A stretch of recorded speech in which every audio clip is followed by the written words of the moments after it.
इंग्रजीमध्ये एक चांगली म्हण आहे, हिस्ट्री रिपीट्स इटसेल्फ. तुम्ही जे पेरता तेच उगवून तुम्हाला परत मिळतं.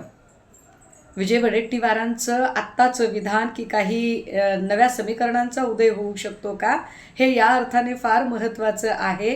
कारण जेव्हा EVM आणि सगळे प्रयत्न करून सरकार स्थापन केलं जात होतं आणि त्याच वेळेला मुख्यमंत्री देवेंद्रजी होणार, परंतु उपमुख्यमंत्रीपद जर शिंदे गटाकडे जाणार असेल तर शिंदे उपमुख्यमंत्रीपद स्वीकारणार नाहीत, अशा चर्चांना ऊत आला. तेव्हा उपमुख्यमंत्रीपदाचे दावेदार आपण होऊ शकतो असं म्हणत उदय सामंत यांच्या उपमुख्यमंत्रीपदाच्या महत्त्वाकांक्षेला धुमारे फुटले होते, हे काही लपून राहिलेलं नाही.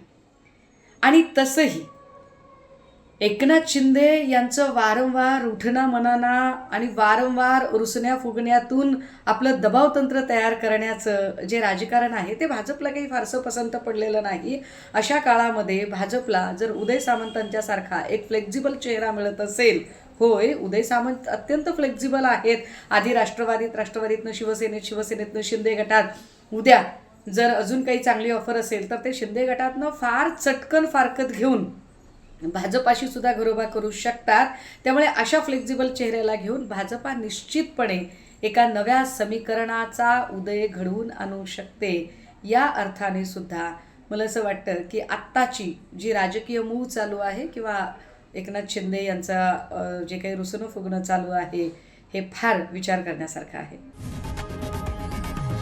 लोकशाही मराठी ऐका, पहा, जागरूक रहा.